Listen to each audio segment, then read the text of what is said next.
아내가 죽고 홀로 남은 저를 위해 30대 처제가 저희 집으로 들어왔습니다. 죽은 아내를 쏙 빼닮은 그녀의 젊은 모습이 제 마음속에서 위험한 불꽃을 피울 거라고는 짐작이나 했을까요? 밤마다 제 방문을 두드리는 처제. 과연 그녀의 진짜 목적은 무엇이었을까요?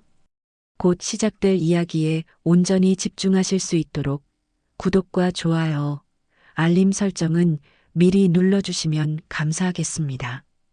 비가 내리는 장례식장의 풍경. 모든 것이 끝나고 사람들이 떠나간 뒤 텅 빈 공간에 한 남자가 홀로 서 있습니다. 검은 상복을 입은 김민준입니다. 그의 눈은 텅 비어 있었고 빗소리만이 그의 공허한 마음을 대변하는 듯 했습니다. 아내 이서연. 그녀가 없는 세상은 모든 색을 잃어버린 잿빛 폐허와도 같았습니다. 집으로 돌아온 민주는 현관문을 열자마자 숨을 멈췄습니다. 아내의 구두가 놓여 있어야 할 자리가 비어 있었고 거실에는 그녀의 웃음소리 대신 적막만이 가득했습니다.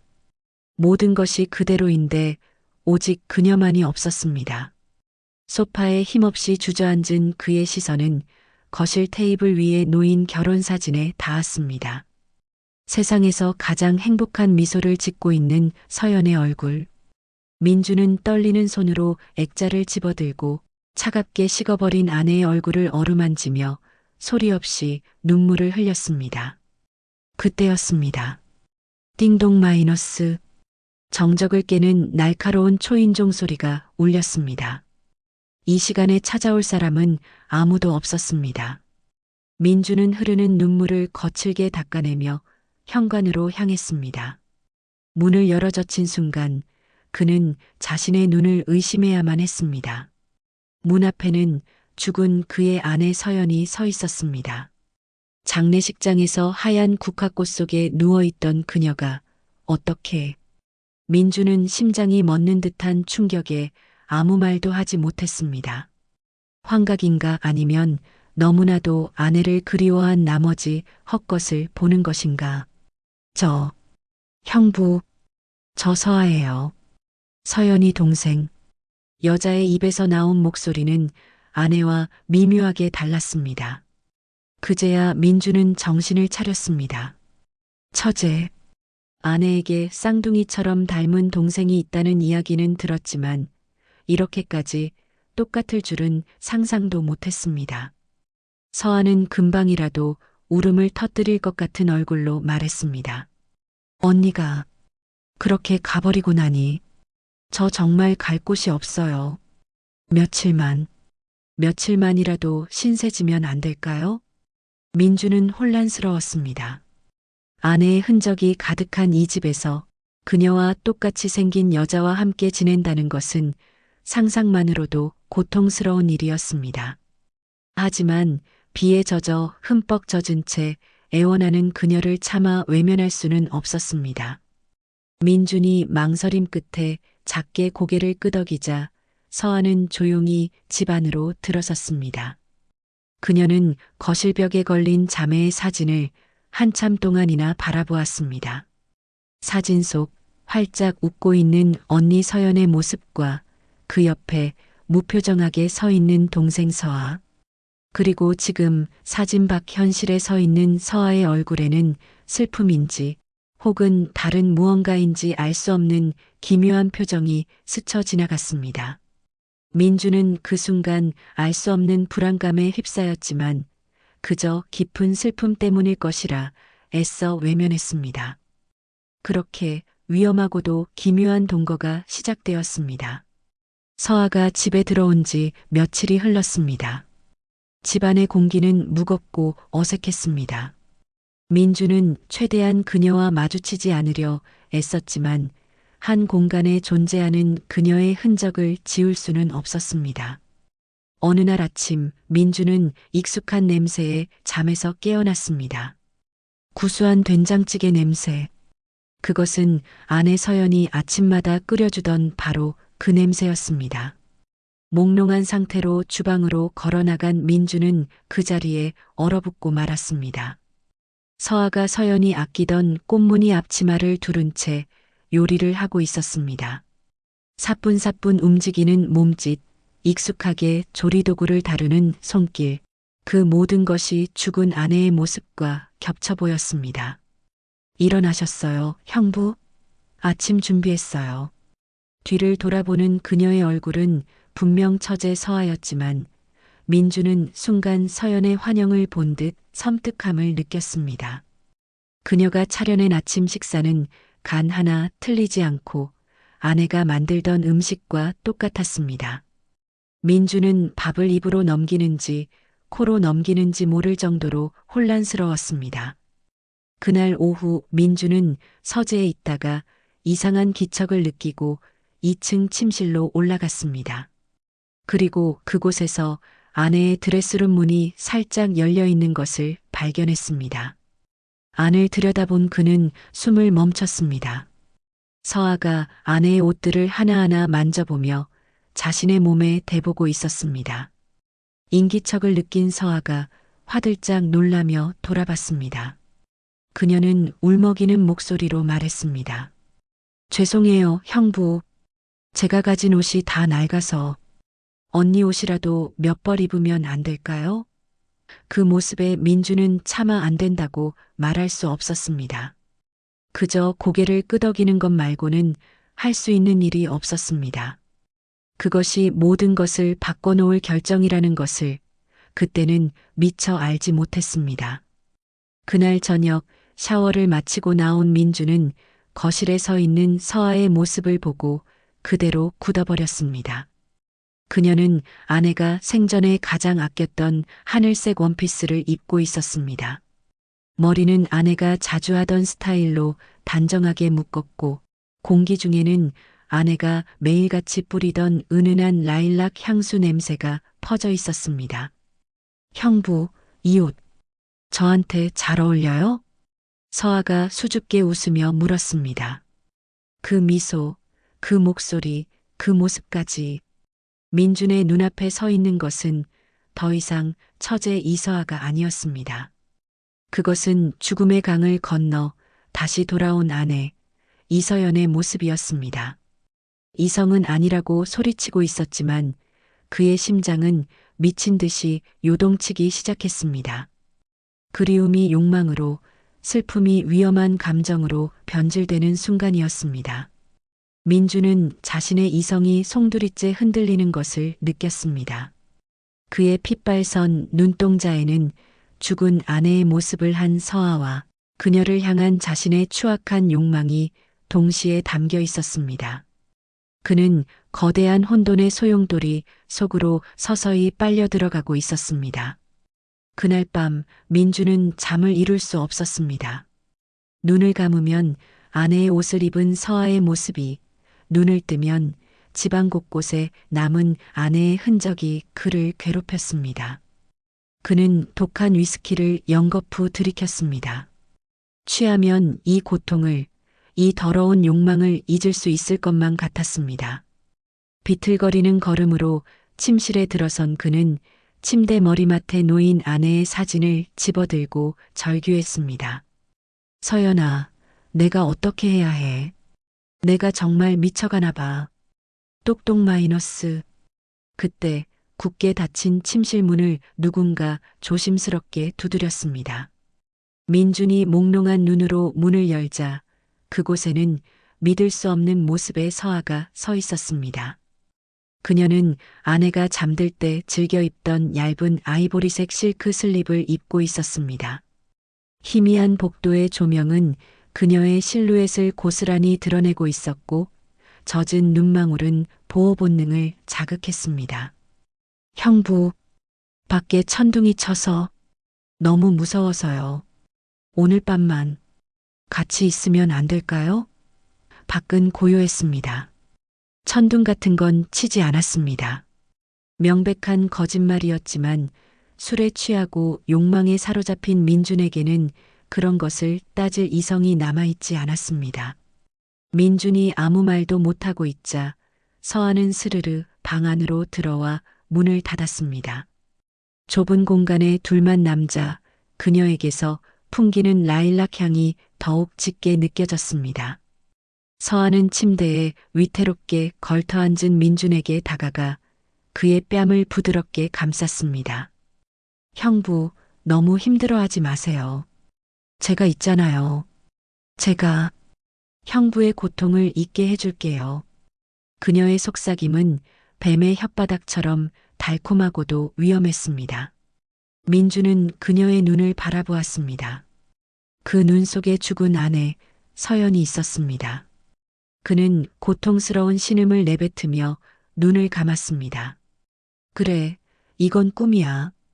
서연이가 내 곁으로 돌아온 거야. 민주는 더 이상 저항하지 않았습니다. 아니, 저항할 수가 없었습니다. 그는 거칠게 서아를 끌어당겨 품에 안았습니다. 아내를 잃은 슬픔, 처제를 향한 금지된 욕망, 죄책감, 그리고 지독한 그리움이 한데 뒤섞여 폭발했습니다. 민준의 어깨 너머로 보이는 서아의 얼굴. 그녀의 눈에서는 분명 눈물이 흐르고 있었지만 그 입가에는 누구도 보지 못하는 차갑고 서늘한 미소가 걸려 있었습니다. 모든 것이 그녀의 계획대로 완벽하게 흘러가고 있었습니다. 그렇게 두 사람은 돌이킬 수 없는 강을 건넜고 파멸을 향한 기차가 요란한 경적을 울리며 출발했습니다. 서아와 선을 넘은 이후 민준의 세상은 오직 그녀를 중심으로 돌아갔습니다. 낮에는 죽은 아내에 대한 죄책감에 시달렸지만 밤이 되면 아내의 모습을 한 서아의 품에서 위안을 찾는 모순적인 일상이 반복되었습니다. 그는 서서히 세상과 단절되었고 오직 서아만이 그의 유일한 현실이 되어가고 있었습니다. 위태로운 평화가 이어지던 어느 날 오후 그 평화를 산산조각 낼 불청객이 찾아왔습니다. 초인종 소리에 문을 연 민준의 얼굴이 굳어졌습니다. 최 형사였습니다. 그는 여전히 날카롭고 집요한 눈빛으로 민준의 집안을 훑어보았습니다. 민준의 어깨 너머로 소파에 앉아있던 서아가 불안한 듯 이쪽을 쳐다보는 것이 보였습니다. 최 형사는 대뜸 집 안으로 들어서며 말했습니다. 김민준 씨, 드릴 말씀이 있습니다. 식탁에 마주 앉은 두 남자 사이에는 얼음장 같은 정적이 흘렀습니다. 먼저 침묵을 깬 것은 최 형사였습니다. 이서연 씨 차량, 국과수 정밀 감식 결과가 나왔습니다. 브레이크 오일 호스가 아주 예리한 도구로 절단되었더군요. 이건 사고가 아닙니다. 명백한 살인 사건입니다. 민준의 심장이 바닥으로 곤두박질 쳤습니다. 살인이라니. 그는 자신도 모르게 손을 떨며 더듬거렸습니다. 누가 감히 그런 짓을. 그런 민준의 반응을 최 형사는 차가운 눈으로 관찰하고 있었습니다. 그의 눈에는 민준의 모든 행동이 유죄를 감추려는 어설픈 연기로 보일 뿐이었습니다. 그날 이후 최 형사의 수사망은 본격적으로 민준을 향해 좁혀오기 시작했습니다. 그는 죽은 서연의 친구들을 만나 부부의 관계를 탐문했고 민준 씨가 서연이한테 좀 집착하는 면이 있었어요. 최근에 서연이가 많이 힘들어했고요. 라는 의미심장한 증언을 확보했습니다. 그리고 결정적으로 민준의 친구이자 재무 설계사인 박지훈을 통해 아내의 사망 시 수령인이 남편인 김민준으로 되어 있는 20억 원짜리 생명보험의 존재를 확인했습니다. 아내의 죽음으로 가장 큰 이득을 보는 사람. 동기와 정황, 모든 것이 한 사람을 가리키고 있었습니다. 늦은 밤 경찰서 사무실. 최 형사는 사건 파일이 덕지덕지 붙은 화이트보드 앞에 서 있었습니다. 서연의 사진, 사고 현장 사진, 그리고 인물관계도의 중심에 있는 김민준의 사진. 그는 김민준의 사진 위에 붉은색 마카로 크게 원을 그리며 나직이 을조렸습니다. 이제 당신만 잡으면 끝나, 김민준. 그의 눈에는 범인을 잡겠다는 집념이 불타고 있었습니다. 경찰이 다녀간 후 민주는 극심한 불안감에 시달렸습니다. 그는 거실에서 와인을 마시고 있는 서아에게 다가가 물었습니다. 서아야, 혹시 내가 아는 거 없어? 보험이라든가 뭐든. 그 순간 서아의 표정이 싸늘하게 변했습니다. 그녀는 와인잔을 내려놓으며 눈물을 글썽였습니다. 형부, 어떻게 저까지 의심할 수 있어요? 전 형부밖에 없는데. 서아의 처절한 연기가 절정에 달했을 때 현관문이 거칠게 열리며 경찰들이 들이닥쳤습니다. 선두에는 최 형사가 서 있었습니다. 김민준 씨, 살인 및 성폭행 미수 혐의로 압수수색을 진행하겠습니다. 민준이 무슨 소리냐며 항변하려는 순간 서아가 비명을 지르며 최 형사에게 달려가 그의 옷자락을 붙잡았습니다. 형사님, 살려주세요. 저 사람이 언니를 죽이고 저까지. 모든 것은 완벽하게 짜여진 각본이었습니다. 압수수색은 일사천리로 진행되었습니다. 경찰은 민준의 차고에서 브레이크 호스 절단면에 정확히 일치하는 절단기를 발견했고 그의 서재 책상 가장 깊숙한 서랍에서는 아무도 몰랐던 그의 일기장을 찾아냈습니다. 최 형사가 일기장을 펼쳐들었습니다. 그 안에는 아내에 대한 불만과 처제를 향한 뒤틀린 욕정, 그리고 아내를 살해하고 보험금을 타내 처제와 새로운 삶을 시작하겠다는 끔찍한 계획이 민준의 필체와 똑같이 적혀 있었습니다. 아닙니다. 내가 쓴 게 아니에요. 저건 거짓말이야. 민준은 미친 사람처럼 소리쳤지만 그의 말을 믿어주는 사람은 아무도 없었습니다. 김민준 씨를 아내 이서연 살해 및 이서아 성폭행 미수 혐의로 긴급 체포합니다. 최 형사의 선언과 함께 차가운 쇠고랑이 민준의 손목에 채워졌습니다. 그는 짐승처럼 울부짖으며 발버둥 쳤지만 건장한 경찰들에게 무력하게 끌려나갈 뿐이었습니다. 집 밖으로 끌려나가던 그 마지막 순간 민준은 집 안에 서 있는 서아를 보았습니다. 그녀는 충격으로 쓰러진 척 경찰의 부축을 받으며 눈물 흘리는 얼굴로 이쪽을 보고 있었습니다. 그런데 그 눈물 젖은 얼굴 위로 아주 찰나의 순간 승리자의 차갑고 잔인한 미소가 스쳐 지나가는 것을 민준은 똑똑히 보았습니다. 그 미소를 확인한 순간 민준의 세상은 완벽한 암흑으로 무너져 내렸습니다. 차가운 교도소 독방. 시간은 의미 없이 흘러갔고 민준은 살아있는 송장과 다름없었습니다. 완벽한 함정에 빠진 그는 모든 것을 체념했습니다. 변호사는 고개를 저었고 세상은 그를 향해 손가락질했습니다. 그는 이제 그저 아내를 죽인 파렴치한 살인범일 뿐이었습니다. 희망이라는 단어는 그의 삶에서 완벽하게 지워졌습니다. 그러던 어느 날 교도관이 무심하게 편지 한 통을 던져주었습니다. 발신인 주소도 이름도 없는 기묘한 편지였습니다. 민주는 아무런 기대 없이 봉투를 뜯었습니다. 안에는 편지지는 없고 빳빳한 사진 한 장만이 들어 있었습니다. 사진을 본 순간 민준의 심장이 멎었습니다. 사진 속에는 눈이 시리도록 푸른 바다와 하얀 백사장이 펼쳐져 있었습니다. 그리고 그곳에 한 쌍의 남녀가 칵테일을 든 채 세상 가장 행복한 미소를 짓고 있었습니다. 여자는 분명 죽은 그의 아내 이서연이었습니다. 그리고 그녀의 어깨를 다정하게 감싸고 있는 남자는 그의 가장 친한 친구이자 재무 설계사였던 박지훈이었습니다. 민주는 미친 듯이 사진 뒷면을 확인했습니다. 그곳에는 날짜가 찍혀 있었습니다. 2025, 9, 15. 아내의 장례식을 치르고도 한참이나 지난 날짜였습니다.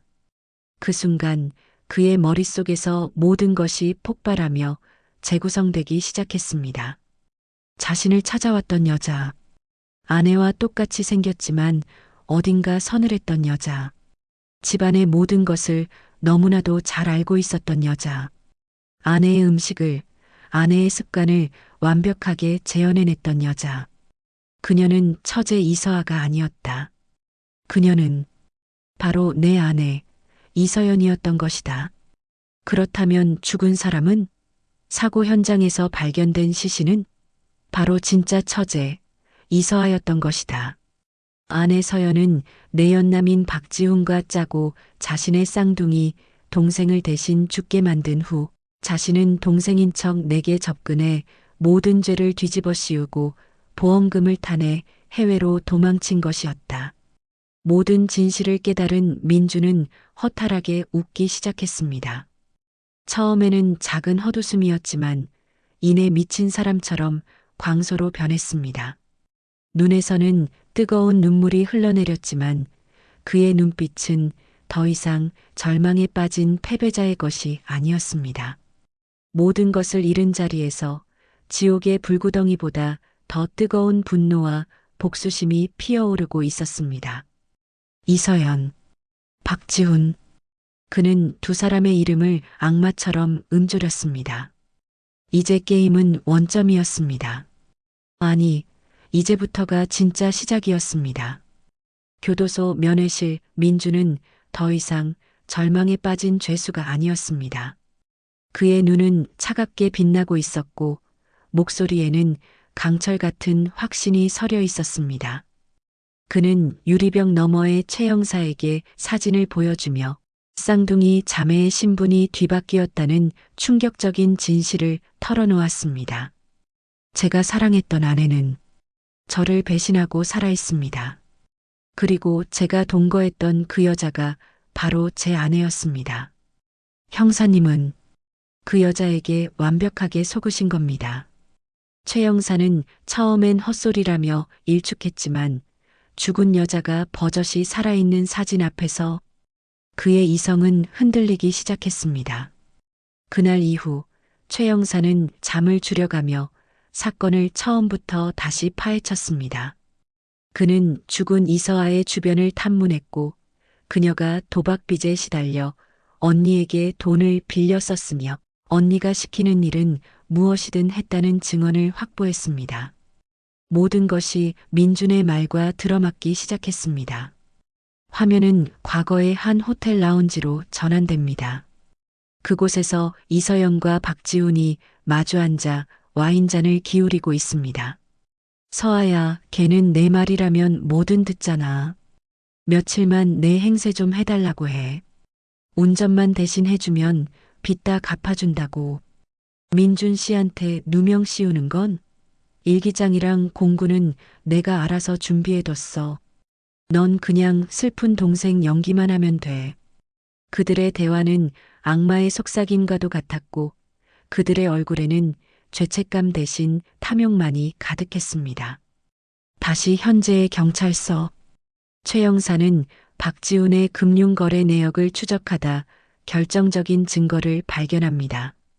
이서연이 박지훈에게 거액의 돈을 송금하고 박지훈은 그 돈을 해외 페이퍼 컴퍼니로 빼돌린 흔적이었습니다. 모든 퍼즐 조각이 맞춰지는 순간이었습니다. 자신이 얼마나 완벽하게 놀아났는지 깨달은 최 형사는 허탈한 웃음을 터뜨렸습니다. 그는 즉시 인터폴에 공조 수사를 요청했습니다. 이제 이 추악한 범죄를 심판하기 위한 국제적인 추격전이 시작되었습니다. 눈부신 태양이 쏟아지는 지중해. 이서연과 박지훈은 호화로운 요트 위에서 샴페인을 터뜨리고 있었습니다. 모든 것을 손에 넣은 승리자처럼 보였지만 그들의 눈에는 서로를 향한 불신과 경계심이 가득했습니다. 돈은 어떻게 할 거야? 당신이 다 관리하고 있잖아. 행복해야 할 낙원에서 그들은 이미 서로를 의심하는 지옥도를 그리고 있었습니다. 바로 그때였습니다. 수평선 너머에서 검은 점 하나가 나타나더니 무서운 속도로 그들의 요트를 향해 달려왔습니다. 인터폴의 쾌속정이었습니다. 두 사람의 얼굴이 사색이 되었습니다. 그들의 완벽했던 범죄가 끝나는 순간이었습니다. 결국 요트는 포위되었고 중무장한 요원들이 갑판 위로 들이닥쳤습니다. 다 저 여자가 시킨 짓이야. 아니야, 이 사람이 다 계획했어. 체포되는 순간까지 서로를 물어뜯으며 그들의 탐욕은 가장 비참하고 추악한 모습으로 끝을 맺었습니다. 시간이 흘러 모든 누명을 벗은 민주는 교도소 문을 나섰습니다. 자유의 몸이 되었지만 그의 발걸음은 무거웠습니다. 그는 모든 비극이 시작되었고 또한 끝이 난 자신의 집으로 돌아왔습니다. 문을 열자 먼지 쌓인 익숙한 풍경이 그를 맞았습니다. 모든 것이 그대로였지만 이제 그에게는 아무 의미도 없는 공간일 뿐이었습니다. 그의 시선은 벽에 걸린 결혼사진에 머물렀습니다. 세상 가장 행복하게 웃고 있는 두 사람. 한때는 그의 세상이었던 모든 것. 그는 의자 위로 올라가 미련 없이 사진 액자를 벽에서 떼어냈습니다. 복수는 끝났습니다. 그러나 그의 삶도 함께 끝나버렸습니다. 사랑, 행복, 믿음, 그 모든 것이 산산조각 나버린 폐허 속에서 민주는 홀로 남아 소리 없이 눈물을 흘렸습니다. 그의 상처는 아마 평생 아물지 못할 것입니다. 이번 이야기 여러분은 어떻게 보셨나요? 댓글로 여러분의 소중한 생각을 자유롭게 남겨주세요.